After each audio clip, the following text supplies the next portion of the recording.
saying that like ladies and gentlemen, welcome to today's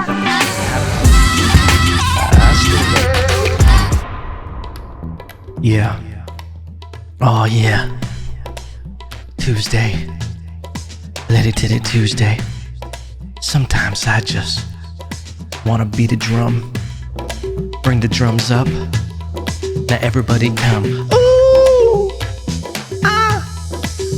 Feel like I'm in Austin. 1970s. You're getting weird. Might grow a beard. How you feeling? Feel the feeling. Fill in the fill in with the fill in bars. Ladies and gentlemen, welcome. That's how you be clever. You say, fill in the feeling with the filling. Bars, ladies and gentlemen, welcome. Welcome to Litty Titty Tuesday. We're getting at it. We're always getting at it on Tuesday. I hope you all had a glorious weekend. Glorious weekend, okay? Your boy did. Your boy did. Listen, you know how I was talking about recovering and taking things easier, being a little smarter with my work ethic? You remember how that we had that long discussion? And I talked about how I was reading books and shit and becoming a Buddhist monk and just being all zen and shit. Out the window. Listen, I am who I am because I am who I am.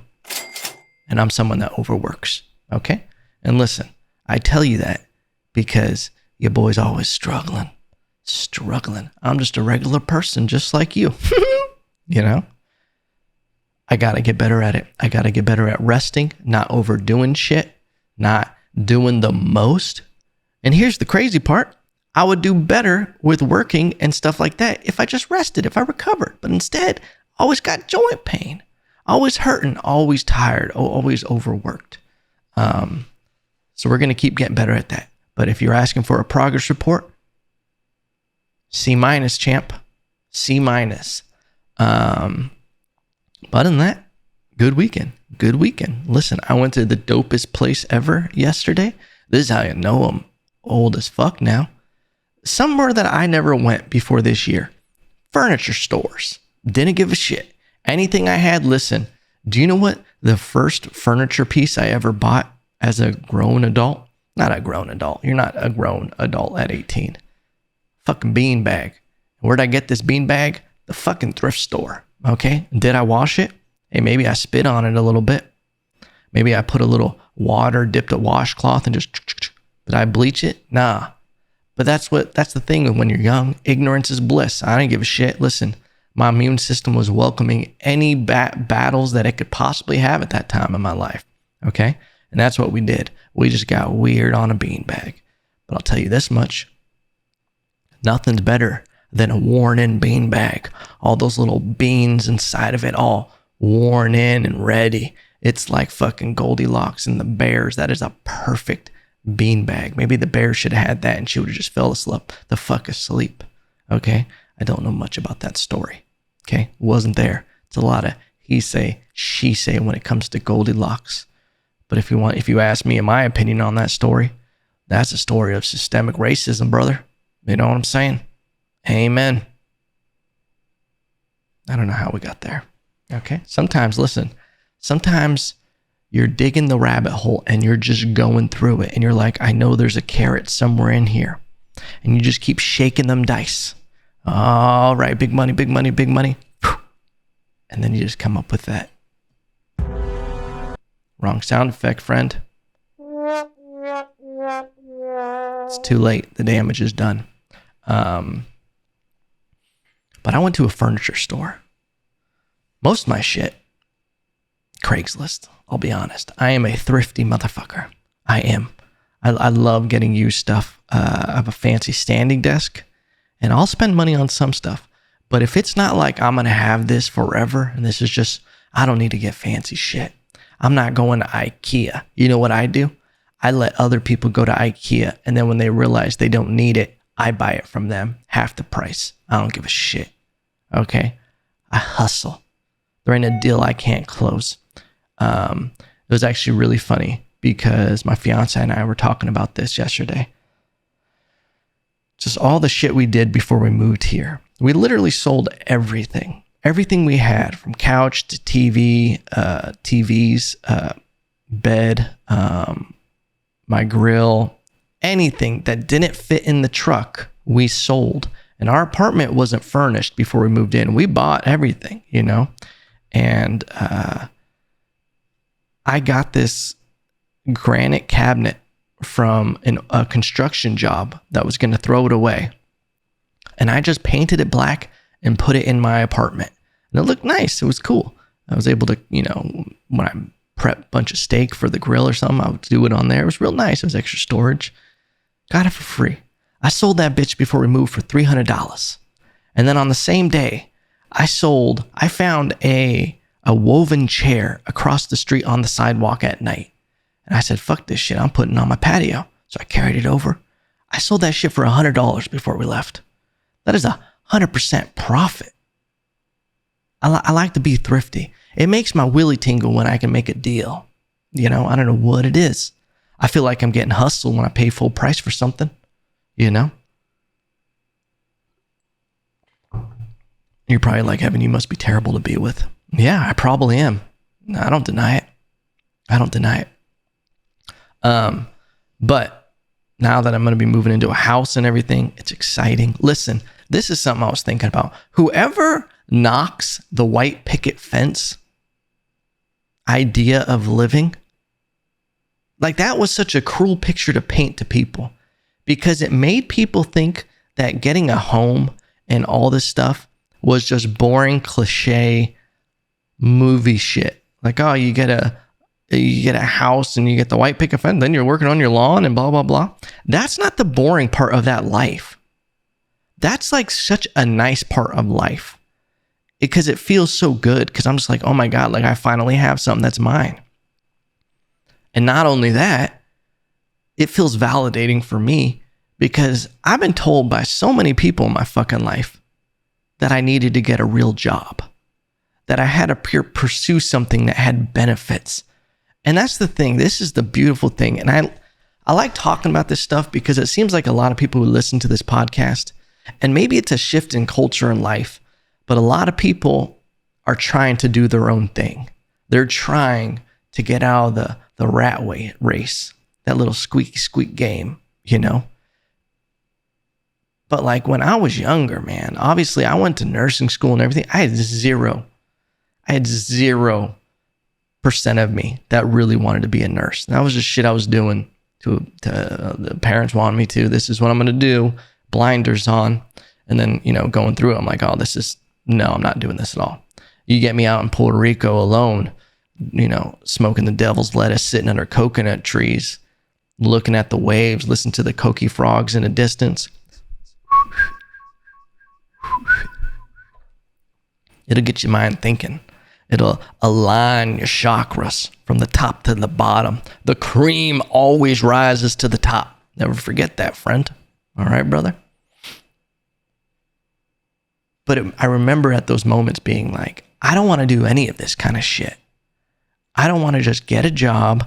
I don't want to just, you know, commute for someone. I don't like the whole idea. And this is what's fucked up about corporate bullshit like this, is it makes people think, like, it dangles benefits. It dangles cool shit you can buy, a certain lifestyle. It'll even guilt you. Oh, you need this job, take care of your family, and oh, you need to do this and blah, blah, blah. But it's like when you're younger, especially, you got to take the chance to actually build your own life.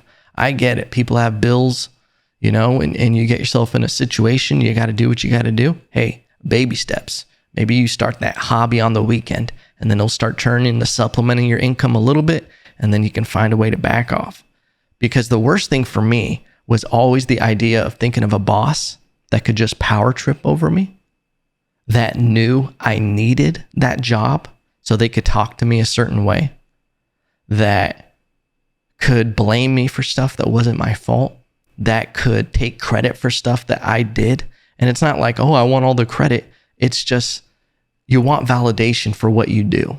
You know, the same thing with whatever you do. You want respect of your your coworkers, of your colleagues, and all of that. And it's just like, I feel like getting a regular job feeds like a toxic lifestyle of these weird dynamics. And it's helping the system, brother. You got to fight the machine, brother. Amen. You know? But getting to the point of like having a house, and here's the thing, it was fucking hard. I'm not even in it yet. Maybe I shouldn't be talking about this. But finally got everything approved with the loans and all of that for the house. And here's the thing, it's a fucking struggle when you're self-employed and you're trying to get a home loan, because I don't have regular tax returns. I have bank statements, and I have to do like certain programs to be able to qualify. And I finally got back on Thursday that everything was good. It's done. That shit is stressful as fuck. Thinking like, oh, I could lose the house, so this could happen. But everything worked out. And it's validating. It's validating because it's working. The things I've done and the choices I've made are paying off. In the sense of like, dude, there was so many years. Bitch is calling me. What the fuck is my ringer on? Got a new phone. Need to turn that shit off. There was years where you just feel like a loser. You know, all the years of like, I'm going to be doing music. I'm doing photography and video production. And I'm doing comedy and all this stuff. Like everything has always been on the same vein of I'm doing creative shit. I'm doing, you know, some kind of media production. And it will always be that. And there's so many people that judge you for when you try to do your own thing. And I understand where it comes from. Now that I'm here, I understand that a lot of people's judgments and what they say to you is like projections of their own shit. It's never personal. It's because usually they can't see that shit for themselves. So they can't imagine that someone else could do it, you know? And that's what I've kind of realized. But at the time when you're young, you kind of don't see that. You go, oh, fuck, I am a loser. Oh, shit, I should be using my degree. You know how many fuckfaces told me, you're throwing away your degree. You should do this. You need to kind of give that like kid stuff up and like do this. And I'm just like, man. And I would never comply. I ain't no bitch. But it does, you do think about it. And you're just like, ugh. But then you're like, nah. When you think about reality of what your life would be, you're like, nah. And don't ever take advice from people whose lifestyles you don't want, you know? That's like my biggest thing that I do is if someone starts giving me advice, I look at their life and I'm like, do I want anything that resembles it? No? Then fuck off, friend. But it's been validating because I would say, you know, I've been doing my own thing since college, you know, and there's tons of odd jobs in there. Tons of odd jobs. Dude, if there's an odd job, I've probably done it. Okay? But it was while building something. And that's kind of the sacrifice you make is you're going to have to go through all that bullshit. But at the end, when it's just an investment that pays off later and later, then it's dope. And to be able to do it, get a house. And I'm still listen, to quote the great Dr. Disrespect, we're at the tippity top and we're not even halfway there. That's how it feels, you know, just scratching the iceberg of what I want to do with media, what I want to do with comedy, music, video, everything. Just entertainment. It's great because I love to see, you know, people getting opportunities. Whether you hate on TikTok kids or whatever, some of it's weird, yeah. But what's happening is there's a lot of entrepreneurship. It's a great time to be alive. A great time to take chances. Resources have never been better to build your own world, build your own boat. To quote the great Sam Tripoli, told me that at the Oxnard Levity. Is it Levity? What the fuck am I can't think of the rest of the name. Levity.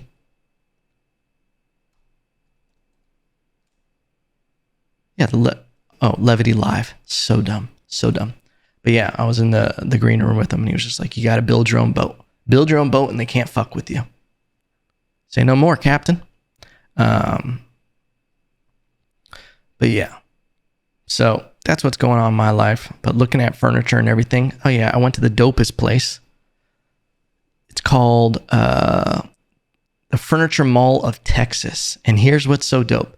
You walk in the store, they got refreshments. They have someone greeting you with coffee, with snacks, with water. They have a cafe in there. But here's the dope thing. They have a plethora of tricycles for you to try. Not only just try, you can ride them around the store. You can ride them around the entire store. I must have rode 2 miles because it was so much fun. And it's all set up with designs, like the way everything is, and you can go anywhere in between furniture. There's no laws. No laws. This is Texas, baby. Remember that. We're liberated. But it was a great time. And here's what else is dope. Here's something, if you're not in the furniture shopping world, you don't realize this. Most furniture stores are commission-based. And when that's the case, they try to push things. Couches you don't really want. They try to close. It's very awkward. And they'll give you a little bit of time. And then they'll beeline over to you and be like, do you have any questions? What do you guys think about this? Oh. And then, you'll give them, you're just like, yeah, I'm just looking right now, but, we did like this and, but it's just an option. And then they go, okay, well, let me check if it's in stock and see if we could get it shipped out to you. Bro, fucking relax. Hold your horses.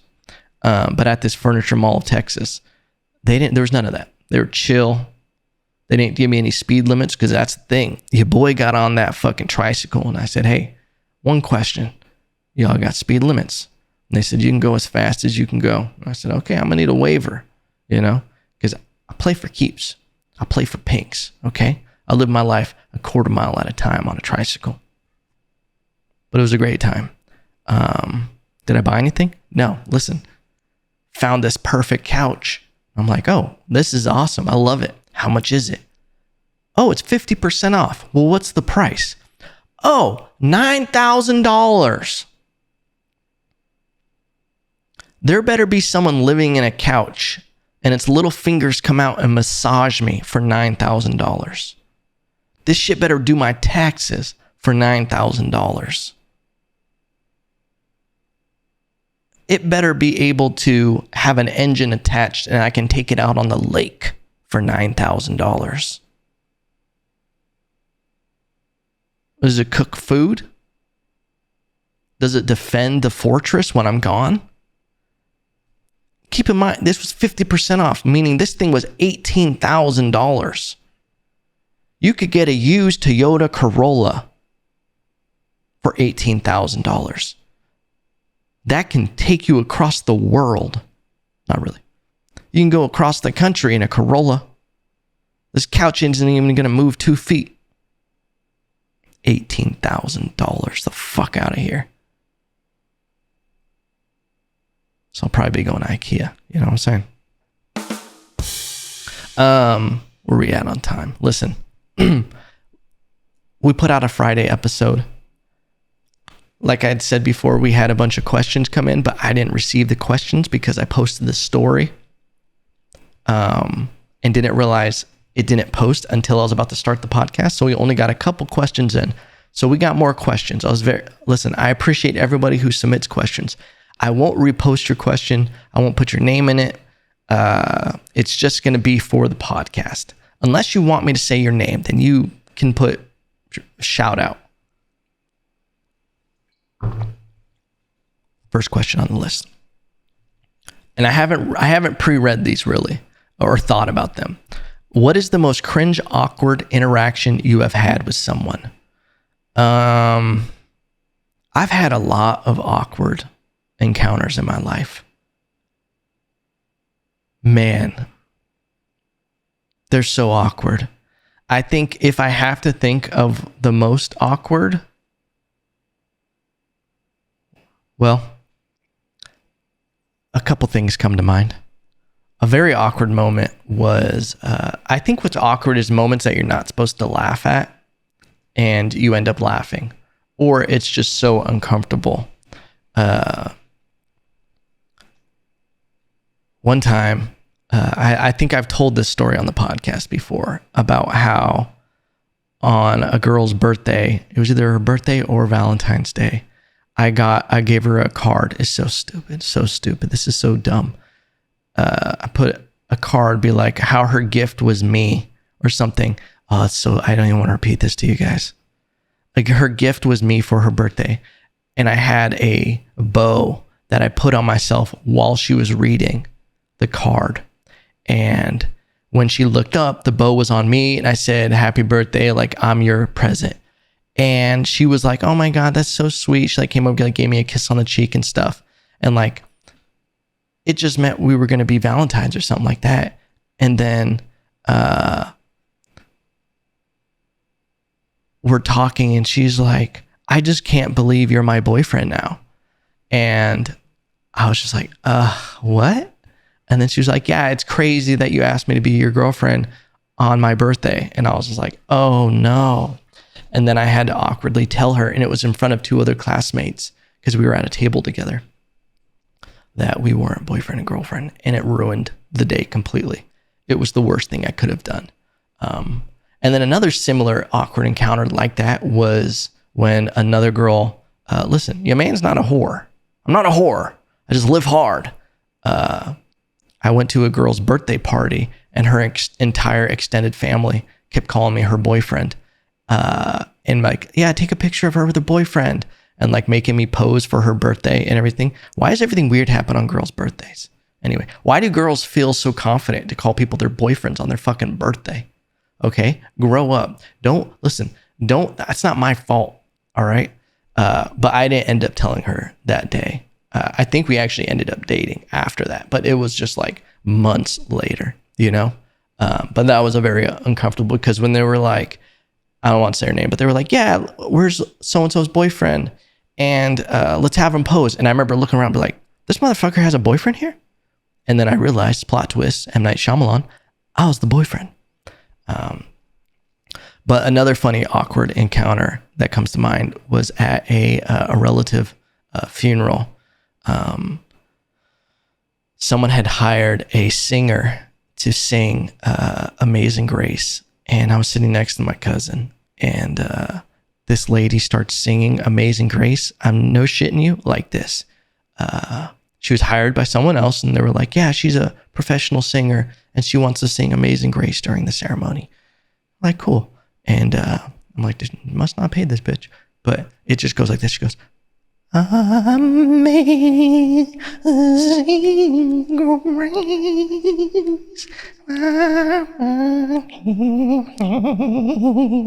Like, it sounded like there was 2 cats fighting inside of her in a washing machine. And one of those cats didn't know how to read. That's how weird it sounded. And my cousin and I were dying laughing and trying not to laugh. Dude, that's the thing. You put me next to someone that I know, we both know that we're not supposed to laugh, and we are looking at each other out of the corner of our eyes, and then one of us starts laughing. Oh, it's over, friend. It's over. That was terrible. And then, another relative was talking, and for some reason, I don't know who put this other person in charge. Someone randomly walks on stage and starts playing a fucking flute, just while he's talking. And I'm like, what the fuck is going on? And then I remember that relative who hired everybody was like, she told me she could sing before. Yeah. So those were awkward. I don't know if that was cringe. I don't know about cringe. I've had the normal shit. Bombing on stage. Listen, there's nothing worse than bombing on stage. You want to talk about like public speaking? It's hard. It's rough bombing. But here's the great thing is that you don't bomb as bad anymore the more you start doing stand-up, because you acknowledge the bomb and you move on. You have other bits that you know work. You can get them back. You can attempt to, but you also don't care as much. There's nothing like those first bombs. It just like you're sweating. It's fucking 30 degrees in there and you're just fucking sweating. Everybody knows you're bombing. And that's kind of the worst part about bombing, is when other people know you're bombing and they feel bad for you. That's what makes it cringe. Awkward. Yeah, that's cringe for me. What's another question we got here? Great question. I know I ramble, but that's the point of this. How would you do in a zombie apocalypse? Now, this is someone that knows me. Okay, this is in my vein, friend. Welcome, brother. To be honest, I don't know. It takes a special person to really survive a zombie apocalypse. On paper, I'm at the perfect point in my life to survive a zombie apocalypse because I'm still near my prime of athletic prowess, and I have enough wisdom and foresight and foreskin. Huh? What? Stupid. To be able to survive, to be able to be more diplomatic and better ideas. I'm an old owl right now, you know? So I think in that sense, but then there's a lot of chance. There's a lot of chance of how the apocalypse starts, where you're located. I think I would last a while. I would obviously have to change my perspective on life and morals, because it's like, that's the thing, is there's going to be people who just take advantage of the hardship, you know, of people's goodwill. I could go out like that, you know, but I think that's the thing, is like, you think that you want to be in those situations, all Survivor Man and everything. It's a fantasy, you know. That's why we camp. That's why we do all that stuff, because it lets us live out that without actually having real stakes. You know, we play pretend like we want to be hunter-gatherers again. But I do think that's the thing that's still built in us. Those, like, you know, instincts to hunt and to gather and to find stuff and be out in nature. That's why I think phones are so bad, because it just takes us so far away from all our, like, built-in lizard brain reward systems, you know? So I think I could do good in the zombie apocalypse. I'll adapt. I'll survive. I'm going to get real political, because you got to get teams. You don't want to be the wanderer, okay? Because I could survive on my own for a while and I just live out in the wilderness and shit like that. But you got to take care of people. And then you got to get with a group, okay? And you got to be political and everything. I'll try to rise up, be the leader. Why not? You know? Just try to rebuild the community. That's what you got to do. You can't go all fucking Negan on it, okay? You got to try to be good people. I'm killing a lot of zombies, though. I'm telling you that much. It's another question. Let's see. We'll skip that one. Skip that one. What time in history would you want to see? And you could get stuck there. Okay. So I have the chance to go see a time in history, but there's a chance that I could get stuck there. Huh. See, part of me, again, this is the zombie apocalypse question in a sense, is that you think you want to go somewhere, but if there's a chance you get stuck there, gonna be a bad time. It might be, I mean, if I could come back, there's different spots. I'd love to see Rome during the gladiator days, but then it's just like hot, you know? You don't have the internet, no AC. I might want I love the Gatsby era. I thought that was such a dope time. It might be that time, because I think with my mindset, the way I am, like, I kind of have that entrepreneur shit. It would just be dope to try to be an inventor. Like, there's not really many inventors anymore, you know? It's all gone into tech. I guess that is like the next level of invention, is obviously, like, there's no, you know, I mean, I guess there's a lot of stuff being invented, but I'm not really drawn to it. Like, I don't want to be a programmer. I'm more of an ideas guy when it comes to inventing, you know? But maybe the 1920s, you know, I want to get out there and just do some weird shit, you know, get out there on the lake. I don't know. It'll be a fun time. Actually, you know what? I changed my answer. Fuck going to the past. I want to go, man, how far into the future? Because what if you just go to the future where it's like Earth isn't even here anymore? It's just completely wiped out. So is it 50,000 years? Is it 10,000 years? Is it 5,000 years? Is it just 1,000? Because there's a solid chance we'll still be, like, humans will still be in this form at 1,000. But you go 50,000 years in the future, and it's like they might not even understand you anymore. They might think you're an alien, but you're just like a dumb alien. That's the other thing about aliens. Everybody always talks about they're like genius, like smart people. There's gotta be stupid aliens that are just pointless. You know, they're just like sea slugs.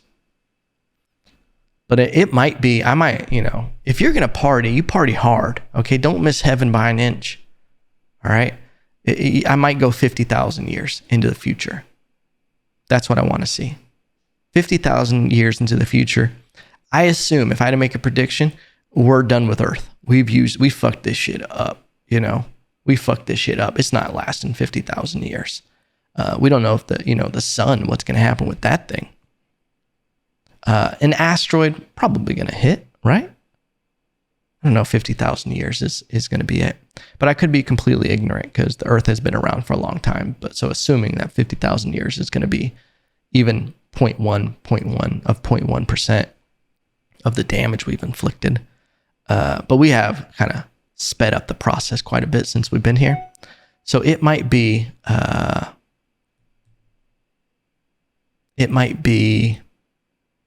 25,000 years. And I'm just going to say, like, we're going to be completely into this universe. We're going to have star systems. Maybe we'll have a base on the moon. Maybe we'll have I think we'll definitely have life on Mars. Isn't it kind of crazy that we're like now starting to fuck around with exploration? And we're like getting into space stuff. It's becoming more regular. Like, isn't it crazy that no one really talks about how the owner of Amazon just decides to go up to space for fun? Like, we're starting to just do crazy shit at a super rapid rate. So yeah, I think that's the move. 50,000 years in the future, and I just want to see what it's all about. And if I get stuck there, maybe they'll give me, somewhere to live, because they'll be like, I can tell you tales of the old times. But here's the thing. If civilization is wiped out, it'd be like the Mayans. Imagine if a Mayan came now and was able just to tell us all the history of what happened. You don't think that motherfucker's lying? You don't think they get me in the future and they're just like, tell me about your civilization? And I'm like, okay, well, first of all, I was king of Earth. So it's kind of a big deal. Okay, so I kind of own this place, and I'm going to make up a lot of shit. I'll be like, when people would pray, they would say bars. Okay, and we would do this crazy thing where we burn people at the stake and say they were witches if they ate boneless wings. Okay, so just a couple things, maybe we should bring that back, But ladies and gentlemen, I hope you enjoyed this episode. I hope it was good for you. I hope you got something from it. And remember, no matter what, I still love you.